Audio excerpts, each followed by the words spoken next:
Hello everyone, it's AB-Aquariums again, and I wanted to do a little video just talking about low maintenance aquariums. I've talked a little bit about this in past videos, and it will probably seem like I'm linking a load of similar videos together and talking about similar stuff, but I think this means quite a lot to people that are fairly new to the hobby, and also people that find it like they're sort of burning out of the hobby a little bit, and they could do with tanks that could just easier to maintain, easy to look after, but still enjoyable.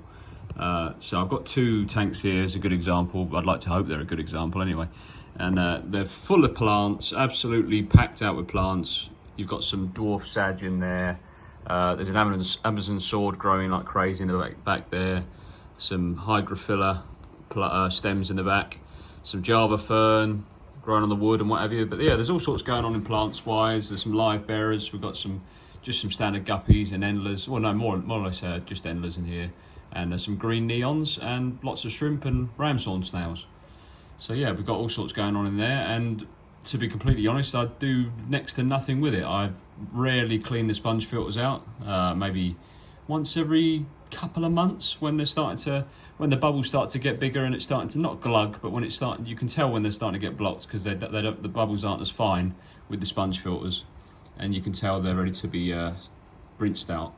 But yeah, I don't do an awful lot. A little bit of crushed coral or aragonite in there in the substrate, which is mainly play sand.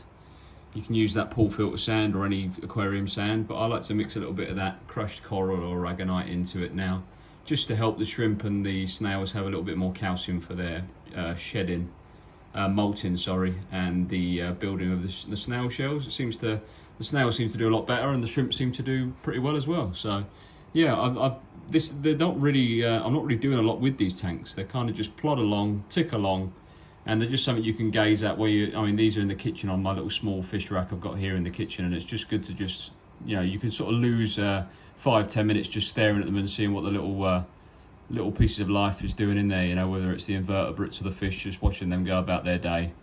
And it's just quite relaxing to watch, and in the small tank next to it, very much the same. Just let it go a little bit wild, let the plants grow in.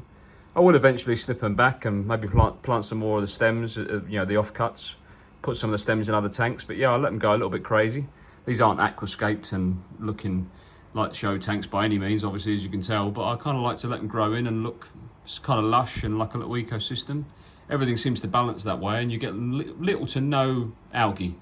Well, basically no algae at all, apart from a little tiny bit on the glass, which gets hoovered up by the snails most of all. So yeah, I don't even clean the glass really. Very, very rarely I might clean the front pane, just in case there's any little green spot algae that's starting to accumulate. But yeah, they just tend to look after themselves.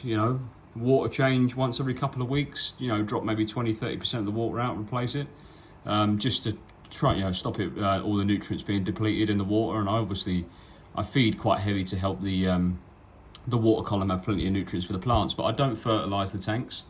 I let the fish food do the fertilizing for the plants, and water changes to help keep minerals in check, So yeah, in terms of keeping them low maintenance, I think you can't have two better examples than these two tanks here.